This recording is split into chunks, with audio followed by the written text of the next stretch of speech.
Hey, we are on. It's a Wednesday. Thank you so much for joining the Tony Scott Internet Show for the middle of the week. Hump Day! Remember that one? You'd like to forget that, wouldn't you? Well, all right then. Lots of stories to tell you about today. A lot of ground to cover. Shall we just jump in right now? Should we do that? Ferguson police say that officer that was shot in the arm was wearing a body camera, but he didn't have time to turn it on. Okay, why was it off in the first place?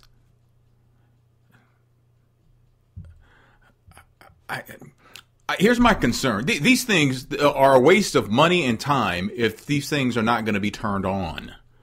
Now, I'm trying to understand the entire picture about this. Maybe it's not possible for the cameras to be on all the time because of battery, because where's the footage going? Does it fill up a hard drive? Things like that. I don't know.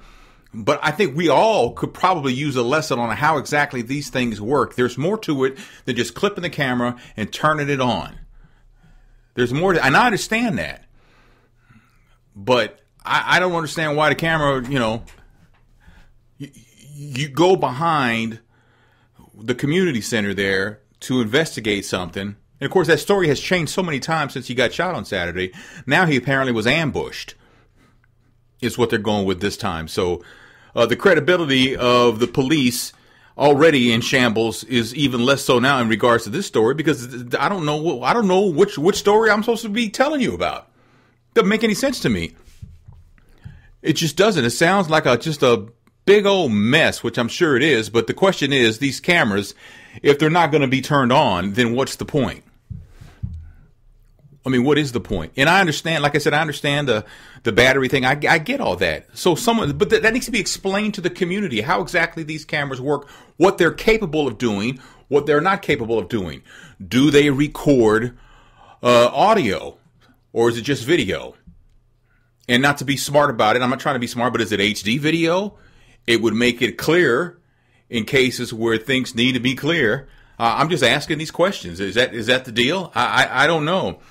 Something else that's going on that bothers me is Devin James is the marketing consultant that was hired to help Ferguson through this crisis, for lack of a better word, if there is a better word.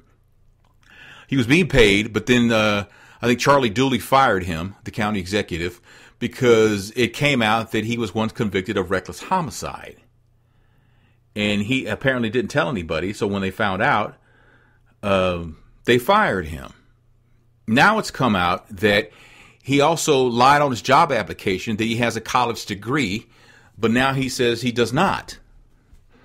So in his application to the city of Ferguson and on his profile on LinkedIn, Devin James claims that he has a Bachelor of Science in Psychology and Biomedical Engineering from the University of Memphis, and he got it in 2003. Well, he talked to the Post-Dispatch, and he says he left college months shy of a degree after being shot in a robbery in 2004. Asked about it, whether or not he had a degree or not, he says, well, on LinkedIn, there's no option for attended versus completed. Not sure if there is now since I don't manage my LinkedIn page, but at the time it didn't have an option. I got to call BS on that one. I just do. Because when the stakes are as high as they are for the kind of position you're going for what you're trying to do, I mean, there's always a little box to add notes and add addendums to things like that. So you saying there wasn't an option to check whether I finished school or didn't get my, whatever. It's like, that's crap. That's crap, man. You got to do better than that. Come on, man. Really? Come on, dude. You got to be better than that. And stop with the tweeting regarding your wardrobe. He apparently is into haberdashery. He's into fashion, which is fine. But you got to have a separate. If you're Devin James, the marketing consultant, then you have to have Devin James, the regular guy who likes fashion, as a separate account. You can't combine the accounts, man, because then people start questioning, your credibility, your mixing business with pleasure. I mean, you don't want to give anybody any reason at all to question, what you consult on. You know? I mean, it's very easy for someone to say, man, he's too busy taking selfies in new suits to be taking him serious. It's very easy to say that because you mix your accounts up together, your social media. You need to separate that, man. I mean, I'm no expert, but hell, I even know that. You know? Whether he's going to be able to hold on to the job now, which apparently he's doing for free. And I understand why he's doing it for free, because it's going to look good on his resume. But I don't know if Ferguson can keep him around. I mean, I'm just being honest. I don't see where that makes any sense at all to have him around when he says he has a college degree and he doesn't. He does not. So if you're dishonest about your resume, what else are you dishonest about? I mean, there's a credibility factor when you're trying to help Ferguson repair whatever it is you're trying to repair, if it's repairable. I don't know, man. I don't know. I just don't know. What I do know is, what was it, yesterday, it was announced there is a person in Dallas who has been infected with Ebola. And officials are confident that using standard procedures, they'll control the infection. They're sending experts, the CDC is sending experts to Texas to trace anyone who may have come in contact with the patient while he was sick with symptoms. And doctors from around the country are being reminded, to ask for the travel history of anybody who comes in with a fever. They don't want to alarm, and they say it's pretty tough. Ebola does not spread nearly as easily as it does, on CSI or NCIS or Law and Order. It doesn't work that way like it works on TV.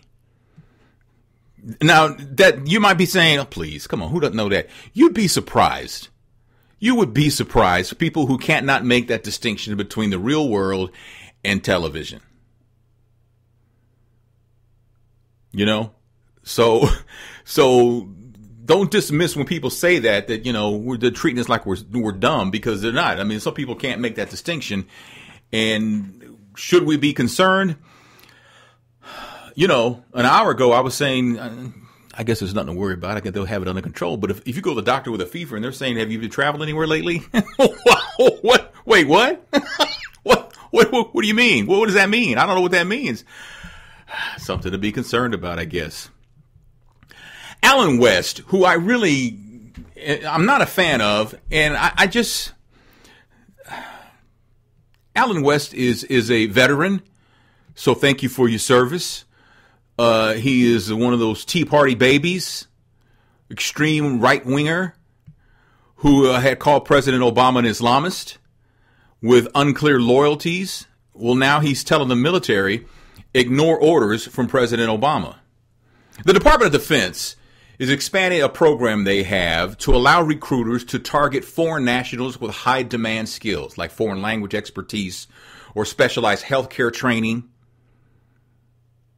And apparently Alan West thinks that's a bad idea, that we should not. So he blogged about it, saying, morning folks, while you were sleeping, Barack Hussein Obama took out his pen and ordered our military to enlist illegal aliens. In other words, this charlatan has allowed those who have disrespected our Constitution and are not citizens to take an oath to support and defend the very document or rule of law of which they are in violation.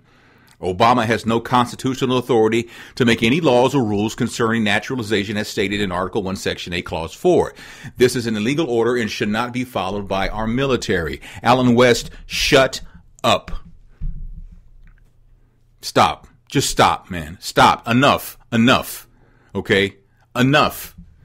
This madness has to stop. Okay? You were the one who was tweeting about how dare the president give the military the latte salute last week, until the picture came up of President Bush giving the doggy salute to our military when he was coming off Marine One. Same thing the president was doing, only he had a latte or whatever he was drinking. You're overreacting to everything. You think that foreign nationals who are recruited into the military because of their specialized skills, you think they're not vetting them? You think they're there with a fine-tooth comb? Do you think they just hire somebody like you hire somebody at Sears or something like that, man? I mean, come on, dude. You're panic, man. You love to hit the panic button and get everybody worked up for something that's just not necessary, man. How about showing this president the same respect that you showed President Bush? How about you do that? How about that? Why is he not afforded that? It turns my stomach. It really does.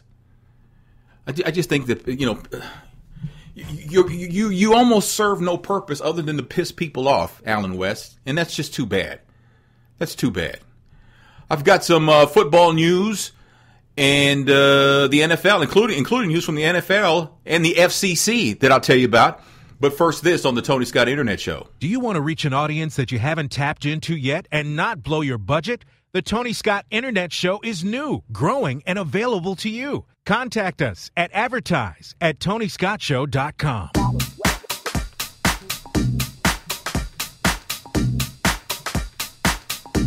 All right, we are back. It's the Tony Scott Internet Show, Wednesday edition. I am Tony Scott. You knew that. Hey, if you haven't checked out the recap of Scandal, last week was the season premiere of season 4. And we being myself, Mark Clark, and Troy Johnson, do a weekly recap of Scandal. It's called Men on Scandal. You can check it out at menonscandal.com. And hopefully you'll share it and help us grow the show. That would be very important. That would be great if you can do that, in fact. So thank you so much in advance. Can I say that to you? The FCC has ended the 40-year-old ruling that blacked out NFL games in local broadcast areas. For 40 years, games would not be shown on TV if the local market didn't sell out the stadium 72 hours before kickoff. 40 years ago, ticket sales were like the biggest way that teams made money. The NFL made $6 billion last year, so they don't need this rule anymore. They really don't. It could go away. Now, I don't know when that will take effect, and you should also know that the NFL could still black out games with broadcasters for different reasons. One of the things the NFL does do that's good is, like on Monday Night Football and stuff, if your team, the home team, is, because it's on ESPN, then they require that a local station carry the game also. So it has to be on one of the local stations. And that's a great thing because it's over the air. And they say that they'll continue doing that. But they still have reserved the right for different reasons. But they can't do it because the games are not sold out anymore. The blackout thing on that is no longer going to happen. But when that takes effect, I'm not real sure. The FCC chair, Tom Wheeler, said yesterday that the Washington Redskins name is inappropriate. And he says that the FCC is looking at a petition that would bar the term from being used on broadcast radio and TV. It'd be like using the F word. And he says we're going to be dealing with the issues on the merits and we will be responding accordingly. I agree. I think that name is. I've thought that name was horrible for a long time. I'm just wondering why now. Why is it a big? Why wasn't it a big deal? Well, I understand. Like back in the day, the world was ignorant to those kinds of things. You watch old westerns; they're always calling Native Americans, Indians, Redskins, things like that. So, but now they're thinking about using it to the point where it's like using the F word on broadcast radio and TV. It won't be allowed. That's pretty interesting, don't you think? Tyson Beckford says he's done with the NFL. He says, at least for now, he says he doesn't feel good about supporting the league after all the recent scandals that have been going on. He hasn't watched one single game this season. He explains why he feels the shady actions of the NFL screwed over Ray Rice and his wife. In fact, also, let me let you hear some of what he said, because he did talk about Ray Rice and Ray Rice's wife. It's sad because now this poor family's been dragged. Well, not poor family, but they've been dragged back in it again. Yeah. And maybe they had found closure for each other, but now it's opened back up. So I hope they work it out, because right now it's between them, Ray and his wife. It's what a lot of people have said about the whole Ray Rice incident. It's between him and his wife. Doesn't really work that way completely when you're a celebrity. That's the price you pay for being a professional athlete, for being a high-profile person, is that you don't get much of a personal life. And when something like that happens and the whole world witnesses it happen via videotape, Ain't nobody gonna turn that loose. That's just, I mean, it's just how it is. It's just, it's the whole thing is sad. But folks ain't talking about it like they used to. That always worries me. I mean, it really does. Monday Night Football. This past Monday night, where the Chiefs beat the Patriots 41-14, I think the score was. In the game, there was the Chiefs safety Hussein Abdullah ran back a 39-yard reception for a touchdown. And when he scored the touchdown, he slid to his knees and bowed in prayer after his return, and he was assessed a 15-yard unsportsmanlike penalty for that. He's Muslim, and he dropped down to pray. And he was given a 15-yard penalty. The Council on American Islamic Relations issued a statement yesterday asking that the NFL take steps in response to the penalty to prevent the appearance of a double standard. We urge league officials to clarify the policy on prayer and recognize that the official made a mistake in this case, is what their spokesperson said. And as it turns out, the NFL says, you are correct, sir. The NFL did make a mistake, and that penalty should not have been assessed for what he did. The man is a devout Muslim. I think he took a year off. Him and his brother went to Mecca, and I mean, like I said, he's a devout Muslim, and the NFL is saying, yeah, we made a mistake. Sorry, we blew that one, and it won't happen again. And really, what else can you expect the NFL to do, really? They've admitted their mistake, which the NFL never admits they make a mistake, right? They never do that, but they did this time. So I congratulate them for that, for righting it wrong. I mean, you can't change the penalty or anything. The game's over. So, all right, coming up, I've got news on how to get away with murder. I've got news about Wiz and Amber. I've got news about Will Smith's son. I've got news. Entertainment news coming up on the Tony Scott Internet Show. Do you want to reach an audience that you haven't tapped into yet and not blow your budget? The Tony Scott Internet Show is new, growing, and available to you. Advertising on the Tony Scott Internet Show is extremely affordable. Contact us at advertise@TonyScottShow.com.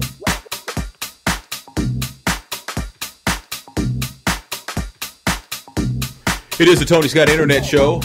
And before I get to the entertainment portion of the program, as far as news goes, I do want to say that I read yesterday about Goldie Taylor is no longer with MSNBC, which really disappoints me because I'm a huge fan of Goldie Taylor, and I think she's a blogger. She's been a contributor with MSNBC for a while, and apparently they didn't offer her a new contract, so they've parted ways.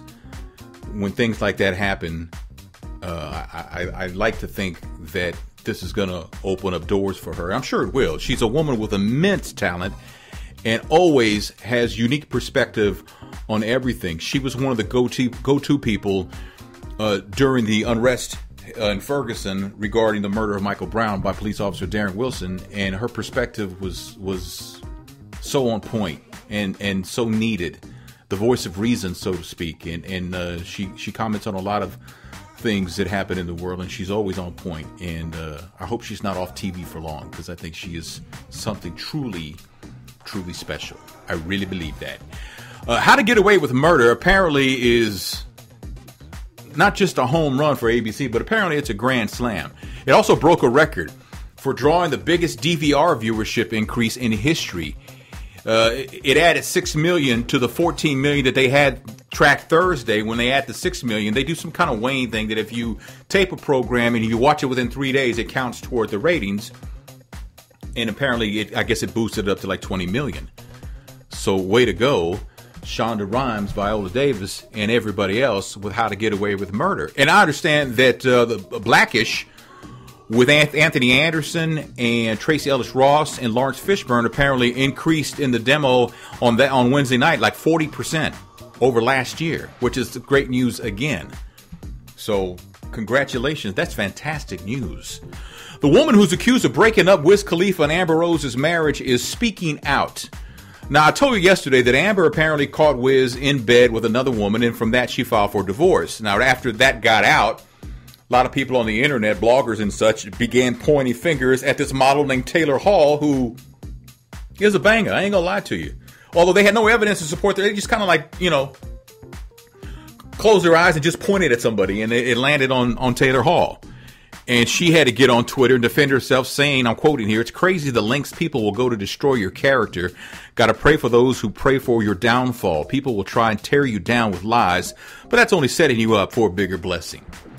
So if in fact she's been singled out wrongly, man, that's the bad part about the internet and about blogging and stuff. Some people, they just go out there, man, and just put it out there without, they have no training in journalism. So without checking sources and things, they just put it out there, man. And whatever happens, happens, which I think is really kind of messed up. I mean, it really is kind of bad, but I mean, there's really nothing anybody can do about it. And that's the part that's really sad, is that it's really, really, really, really sad. Tracy Morgan has spoken out. I mentioned yesterday about how Walmart is saying, part of what happened, they say that, it's not our fault. He didn't have a seatbelt on. That's Tracy Morgan's fault. Not our fault. Get out of here. And Tracy Morgan says, I can't believe that they're saying that. He just says, I can't believe that they're saying that. Well, Tracy, we're talking about potentially millions of dollars. They're going to do whatever they can to hold on to that money. So good luck on that, man. Jason Derulo and Jordan Sparks broke up, and there was all kinds of rumors going around that they broke up because he cheated, and there was even one report saying he got some woman pregnant, and he hadn't been saying anything, but now he has. I think he went on Ryan Seacrest, and he says, "I'm not one to throw my business out on the street, but I thought it was important because things are getting a little out of hand. I'm seeing all kinds of stories, pregnant infidelity." And he says, what happened in a nutshell, there was a lot of tension in the relationship for a lot of different reasons. Every relationship has its ups and downs, Jason says. There was a lot of pressures of marriage. There was a lot of arguing and stuff like that just weighed on our relationship over time. When you stop having more good times than bad times, it's time to call it quits. I wouldn't say that we're on good terms. I'll be lying if I said that, but it's not bad. There's no bad blood. We didn't end off on a weird way or a negative way, but it's not like we're hitting each other up saying like, hey, what are you doing today? He says it was 3 years, very long time. Sometimes you could be in a relationship too long. You know, it becomes part of your life, and then you feel obligated. And, he's saying that it's not what people think it was. It's just, I've always said, and it kind of sounds from what I just told you, that what he was saying was that she wanted to get married and he didn't. And maybe she just says, if we're not going to get married, then we may as well break up. Now, I'm just reading tea leaves. I could be just totally wrong here. I'm just, my opinion. And I've always said this. You can't give someone an ultimatum when it comes to getting married, because if they marry you, if they go for the okie doke, they're going to be a lousy spouse, because they really didn't want to get married, but they didn't want to lose you. And you didn't want to go on being single. You wanted to be married. And I can respect that. But rather than give someone an ultimatum, I think you should just break up with them, because when you give them an ultimatum and they say, okay, let's get married, that's a huge mistake, man. That's a bad thing. I mean, it really is. But it happens each and every day. Will Smith's son, Jaden, dropped a track called Blue Ocean. It samples Justin Timberlake's Blue Ocean Floor from the 2020 Experience CD. Have you heard it? Don't tell me you cried, 'cause I know that you didn't. Don't tell me you love me, I know I'm just tripping, 'cause you tore down my ego, and I listened. Why did I listen? Don't tell me you cried, 'cause I know that you didn't. Don't tell me you love me, I know I'm just tripping, 'cause you tore down my ego, and I listened. Why did I listen? And so now it's going to start playing that, which you just heard backwards. So these kids today, man. And then I think he tries, as soon as he gets enough of this, that he starts spitting a rhyme. Not hating, I'm just kind of giving you a preview, because I'm not going to play the whole thing, because, well, I wouldn't do that to anybody. So here we go, right here. Go, fella. Man, I met a girl at Coachella. I like her, but I couldn't tell her, 'cause she had her own fella. And I met a blow dealer. He told me that he was a wholesaler, and them flies propellers, man, it's raining umbrellas. All right, Dan, there you go. That's Jaden Smith with Blue Ocean. What do you think? You like it? You can hear the entire song. I'll post it on talking360.com so you can check it out a little bit later on today. So we'll have that for you. Coming back with some news you will not believe, including, but not limited to, a politician who got arrested after he called to report his iPad got stolen. I'll tell you why. And a man says he'll trade his baseball playoff tickets for a threesome. No. Yes. I'll tell you about that coming up on the Tony Scott Internet Show. Do you want to reach an audience that you haven't tapped into yet and not blow your budget? The Tony Scott Internet Show is new, growing, and available to you. Advertising on the Tony Scott Internet Show is extremely affordable. Contact us at advertise@TonyScottShow.com.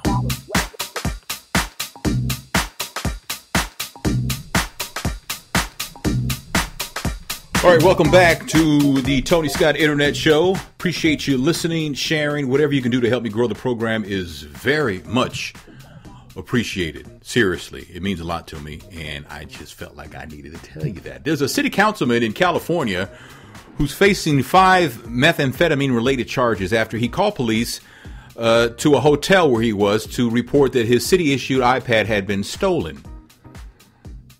28-year-old Julio Cesar Rodriguez was charged with 3 felonies, including possession of meth. He was also charged with 2 misdemeanors, including being under the influence of meth. Like I said, he called. This happened a couple months ago. It happened over the summer. And he called a hotel. He called police there because, like I said, his city-issued iPad had been stolen. But when police investigated, they found that Mr. Rodriguez was under the influence of meth. And 3 glass smoking pipes were in the motel room. And all this happened, the theft came from a dispute between Rodriguez and 2 men involving methamphetamine and store merchandise. So, you know, if you're going to call police because you've been wronged, you can't be wrong.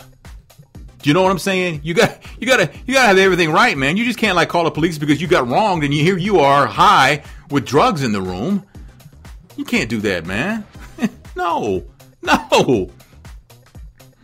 There's a guy, and let me tell you what he posted on Craigslist. I'm just going to read you, and the ad's probably been taken down by now, but he says, I've got 2 Diamond Club tickets for Friday's opening playoff games. This is the Washington Nationals. All right, the tickets include all-you-can-eat, drink, beer, and wine, as well as all-you-can-eat gourmet food, too. I'm willing to part with these tickets to you and a friend in exchange for a threesome. 2 women only. I'm not some old gross dude. Actually, I'm 24. I'm athletic. I just can't go to the game, and I don't need the extra money selling the tickets. And I always wanted it to take place in a threesome. So please send 2 to 3 photos of you and your friends so I can see what we're working with. There is no strings attached, okay? Do not contact me with unsolicited services or offers. Hey, those are the Diamond Club seats. Apparently, those are good seats. They're going for about $600 each on StubHub. You know? But I don't know, man. If you can't get a threesome on your own, you got to use baseball playoff tickets. I mean, come on, man. I don't know why that tickles. I think that's stupid. That's just crazy. Who does that? It's every man's fantasy. No, not mine. That's never been something that I've been in. I've never been interested in anything like that. That just doesn't do it for me. But I had a conversation with an old friend of mine the other day, and I am just wired differently. Okay, I'm just different. Sex is not always on my mind. Not even for the 24 hours in a day. It crosses my mind. I don't know. Sometimes not at all. Once maybe some. I mean, you know, it's just. I'm not obsessed with it. There are other things in life that I'm. You know, I like doing. I don't want to be obsessed with something like that. When it happens, it's great and it's lovely and it's wonderful. But I don't dwell on it. I don't go looking at it. Call me crazy. Call me. I don't know. I'm just strange that way. I don't know. There's a man in England who is inspired. Remember the TV show with Adam Richman called Man vs. Food? Well, he decided that he would come up with an 8,000 calorie breakfast called the Hibernator. It's about 7 pounds. And if you order it at his restaurant, you have to sign a legal disclaimer before you can even eat it because it's 4 times the recommended daily intake of calories. It has 8 pieces of bacon, 8 sausages. It has 8 sausage, 4 servings of hash browns, 4 fried eggs, a 4-egg cheese omelet, 4 waffles, 4 pieces of toast, 4 pieces of fried bread, 4 servings of black pudding. That must be an English thing. I'm not sure. 2 ladles of beans, 2 ladles of tomatoes, mushrooms, a portion of large chips, and a 2-pint milkshake. That's a lot of food, man. that's 8,000 calories. That's a lot of food. 20 people have tried it. Takes about 30 minutes to cook. You know what I'm saying? That is crazy. I don't know, man. Here's another reason why I'm kind of weird. I don't really care for breakfast. You know, it's all right, you know. But like my wife and my girls, my 2 youngest girls, they can eat breakfast any time of the day. They can have breakfast for dinner. I'm not, if it's after like 10 o'clock, I don't want breakfast. I want lunch. Maybe that's all my years of doing morning radio where I did eat breakfast. I ate it at, 4 in the morning. You know, so maybe like 10 o'clock, I'm moved on to lunch, man. I don't want breakfast at 10 o'clock. I'm just not breakfast guy. I don't. I'll go to like Bob Evans or IHOP, not sponsors, by the way, but love to have you on board. And more times than not, I'll order lunch. I'll order from the lunch menu. Go to, Cracker Barrel? Chicken fried steak, catfish. I never order breakfast. I just don't. I'm just not breakfast guy. I'm not breakfast guy. I'm not sex guy. Does that make me strange? Is something wrong with me? Well, I guess if I have to ask, the answer would be yes. That's going to wrap up the Tony Scott Internet Show. I really appreciate you watching. I know I just said it a minute ago. You probably don't want to hear it, but bear with me for a minute because you guys have been wonderful. Your feedback, saying you enjoy the show and you leave comments and things, send me emails mostly, and I appreciate that too. I really appreciate you listening. It means the world to me that I'm able to reach you via this platform. Because to be quite honest, I don't know if I'll get another opportunity in radio. I don't know. I don't know. I'm hopeful. I pray about it and would like to. But in the meantime, I'll try and grow this and find some other ways to make an income so I can support my family. But if you could give this a thumbs up on YouTube, if you could share it, repost it, things like that, that means everything. That helps me so much, and it's free to do. So thank you so much, all right? Appreciate you listening to the Tony Scott Internet Show.